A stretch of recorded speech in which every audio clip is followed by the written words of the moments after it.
নবম পে কমিশনের দ্বিতীয় বৈঠকে নবম পে স্কেল গ্যাজেট কার্যকর, ৬০% বেতন বাড়ল। আজ প্রথম আলো পত্রিকায় সরকারি চাকরিজীবীদের জন্য গুরুত্বপূর্ণ নিউজটি না টেনে শেষ পর্যন্ত দেখুন এবং ভিডিওর শুরুতেই চ্যানেলটি সাবস্ক্রাইব করে রাখুন। পরবর্তীতে মহার্ঘ ভাতা এবং নবম পে স্কেলের সবশেষ আপডেটগুলো সবার আগে পেতে। তো দর্শক, বাংলাদেশের সরকারি চাকরিজীবীদের দীর্ঘদিনের প্রত্যাশা অবশেষে বাস্তব রূপ পেল। নবম পে কমিশনের দ্বিতীয় বৈঠকে গৃহীত সিদ্ধান্ত অনুযায়ী নবম পে স্কেল কার্যকরের গ্যাজেট প্রকাশিত হয়েছে। এই গ্যাজেটে উল্লেখ করা হয়েছে, সরকারি কর্মকর্তা ও কর্মচারীদের বেতন সর্বোচ্চ ৬০% পর্যন্ত বৃদ্ধি কার্যকর হবে। নতুন এই বেতন কাঠামো আগামী ১ সেপ্টেম্বর থেকে কার্যকর হতে যাচ্ছে, যা দেশের সরকারি চাকরিজীবীরা প্রত্যক্ষ বা পরোক্ষভাবে প্রভাবিত করবে। কারণ একজন সরকারি চাকরিজীবীর আয়ের সাথে পুরো পরিবার এবং নির্ভরশীল সদস্যদের জীবনযাত্রা জড়িয়ে থাকে। ফলে এই সিদ্ধান্ত দেশের অর্থনীতি ও সমাজ জীবনে এক বিশাল পরিবর্তন আনবে।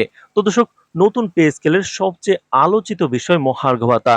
বাজারে দ্রব্যমূল্যের লাগামহীন ঊর্ধ্বগতির কারণে কর্মচারীদের ভোগান্তি বিবেচনায় এনে সরকার মহার্ঘ ভাতা বৃদ্ধির ঘোষণা দিয়েছে। গ্যাজেটে বলা হয়েছে, মূল বেতনের পাশাপাশি মহার্ঘ ভাতা হিসেবেও উল্লেখযোগ্য পরিমাণ অর্থ যোগ হবে। এতে করে কর্মচারীদের ক্রয় ক্ষমতা বাড়বে এবং মাসিক আয় পরিবার চালানোর জন্য অনেক বেশি কার্যকর হবে। অর্থনীতিবিদদের মতে এই সিদ্ধান্ত কর্মচারীদের জন্য যেমন স্বস্তির বার্তা নিয়ে এসেছে, তেমনি বাজারে চাহিদা বাড়াবে, যা দেশের অর্থনৈতিক প্রবৃদ্ধিতে ইতিবাচক প্রভাব ফেলবে। তো দর্শক, ভিডিওটির এই মুহূর্ত পর্যন্ত যারা দেখছেন অবশ্যই চ্যানেলটি সাবস্ক্রাইব করে রাখুন পরবর্তীতে মহার্ঘ ভাতা এবং নবম পে স্কেলের সবশেষ আপডেটগুলো সবার আগে পেতে। তো দর্শক, সরকারি সূত্র জানিয়েছে, নবম পে কমিশনের প্রথম বৈঠকে প্রস্তাবিত খসড়ার উপর প্রাথমিক আলোচনা হয়েছিল। দ্বিতীয় বৈঠকে সেই খসড়াকে চূড়ান্ত অনুমোদন দেওয়া হয়েছে এবং তাৎক্ষণিকভাবে গ্যাজেট প্রকাশ করা হয়েছে।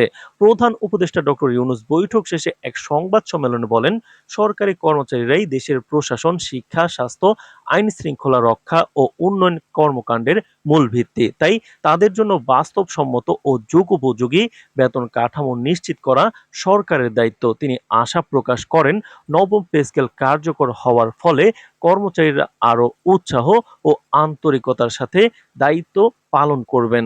তো দর্শক, অন্যদিকে সরকারি চাকরিজীবীদের মধ্যে আজকের এই সিদ্ধান্তে ব্যাপক আনন্দ ও স্বস্তি দেখা দিয়েছে।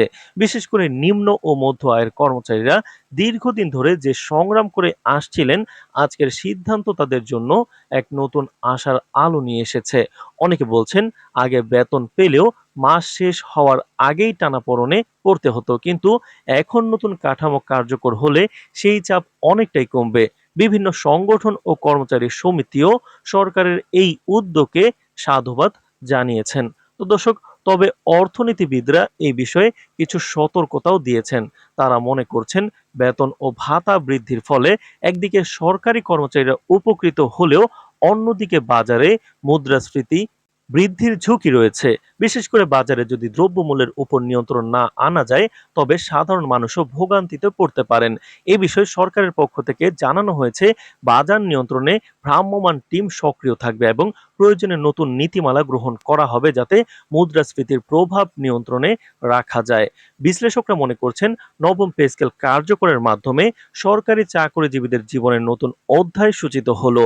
শুধু কর্মচারীদের জীবনমান উন্নয়ন নয়, বরং এই কাঠামো দেশের সার্বিক অর্থনৈতিক স্থিতিশীলতাকেও প্রভাবিত করবে।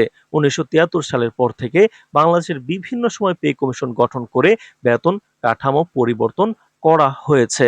তবে এবারই প্রথমবারের মতো নতুন পে স্কেলের মাধ্যমে কর্মচারীদের জীবনমান উন্নত হয়েছে। তো সব মিলিয়ে নবম পে কমিশনের দ্বিতীয় বৈঠকের মাধ্যমে গৃহীত আজকের সিদ্ধান্ত দেশের সরকারি চাকরিজীবীদের জীবনে এক ঐতিহাসিক পরিবর্তন নিয়ে এলো।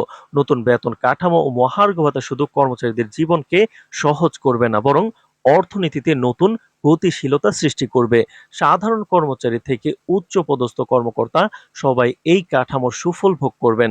আর এর ফলে দেশের সার্বিক উন্নয়নে ইতিবাচক প্রভাব পড়বে বলে আশা করছে সরকার।